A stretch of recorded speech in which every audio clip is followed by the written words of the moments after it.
This video is on the Heelside stand-up slide. So this tutorial is actually a continuation of the Heelside stand-up 180 guide that I did earlier. I made that guide with this in mind. Whatever you learned in that guide, the basics are really going to apply here and going to help make you learning this slide a lot easier. So yeah, I'm going to be skipping some things that I would have mentioned if this was a proper stand-alone guide. But first things first, what is a Heelside stand-up slide? This is a stand-up slide where you do not touch the ground with your hand, kick the board out, but you keep the board from sliding over 90 degrees. So we're going to be skipping a lot of steps and really getting to the meat of this tutorial, but to give you guys a sort of checkpoint or checklist to look at to make sure you're doing everything correctly. So by this point, you should know the correct foot positioning, weight distribution, how fast you should be going. You should also know that doing the setup curve is key to this. You should also know how to compress, decompress, and how to decompress.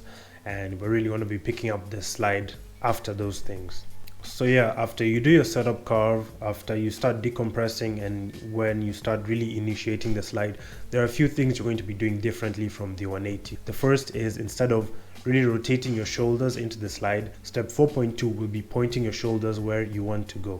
It's important as you decompress in step 4 that you point your shoulders towards a given direction and keep them pointed towards that given direction. The board really wants to follow your shoulders in the slide, so any movement of your shoulders may make the board over rotate and slide at over 90 degrees or slide into a 180 degree slide. The reason that we tell you to rotate your shoulders in the 180 degree slide is because it'll be a lot easier to get the board to rotate. So key point, when you come out of the decompression, point your shoulders in a given direction and don't really move them after that. Don't really allow them to be the source of any movement. Just kind of keep them still, focused in that given direction. So step 4.3 is leaning back, and this is just something you're going to have to figure out for yourself. How much you lean back is just going to be a product of how lean your board is, how grippy your grip tape is, how grippy your wheels are, how steep the hill is, and stuff like that.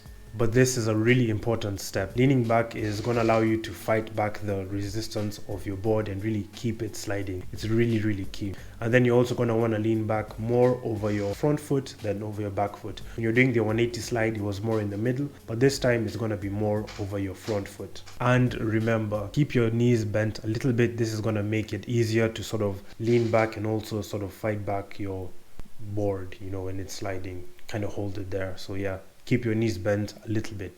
Don't decompress and extend yourself all the way.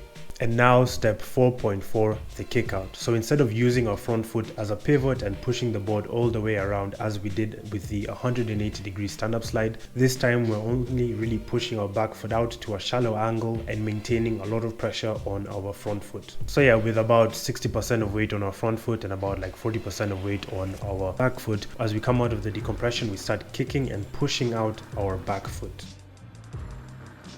At the same time of pushing out with our back foot, we're maintaining a ton of pressure on our front foot. Maintaining pressure on our front foot is going to allow the front wheels to break traction, and is going to be what allows the board to keep on gliding and sliding. And as we're doing this, we're pushing both out and down with our feet. And remember, we're also focusing our weight on our heels. And these things are key. The setup curve, the compression, and the decompression is going to make our life a lot easier when it comes to sliding. However, what's going to make or break our slide attempt is us leaning off our front foot and maintaining pressure on our front foot as well. Those two things really decide whether this slide is successful or not. Surprisingly, pushing out with your back foot is like really easy, but it's the leaning off the front foot and maintaining pressure on your front foot that's a bit more difficult. Of course, your results may vary. But yeah, you got to be careful with both of those things and make sure you are doing them correctly. And if you can do that, you've honestly pretty much got the Heelside slide down. The other things are really easy to do and they just require a bit of timing. And step 5 is just sort of hang in there. Once you're in the slide, you just sort of chill out and, slide as much as you want. And when you're done, it's time to like release and get the board to hook up out of the slide. Now step 6, we're going to be starting with the hookup and the recompression. Now to hook up, all you need to do is release the amount of pressure you're applying with your back foot and maintain the pressure you're putting with your front foot, and this will naturally allow the board to sort of come back that way and start going a bit straighter. And yeah, as this is happening, just allow your body to follow the board. And then as you feel the board, regaining traction, just before it does that or as it does that, bend your knees to recompress and absorb the momentum of the hookup.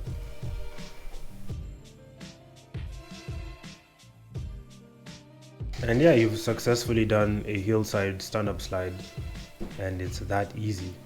So some tips for this, I only have two for you. Number one is learn the 180 degrees as per my last tutorial, and it'll make doing this so much easier. So much easier, you don't even know. The other tip is feel free to practice this in the rain. Of course, be careful with your bearings and wipe down your board when you're done. But if you can learn this in the rain, trial and error will be a lot easier. It's so much easier to transfer this skill to skating in the dry. And yeah, I learned to hillside stand-up slide in the rain, and transferring it to the dry was really easy. So yeah, that's one thing. And yeah, that's the tutorial. Big thanks to all my patrons as usual. Big thanks to all the subscribers, and I hope this video is useful. If you have any questions, leave a comment. If you like the video, leave a comment, leave a like, share it with your friends. And yeah man, catch you guys in the next one.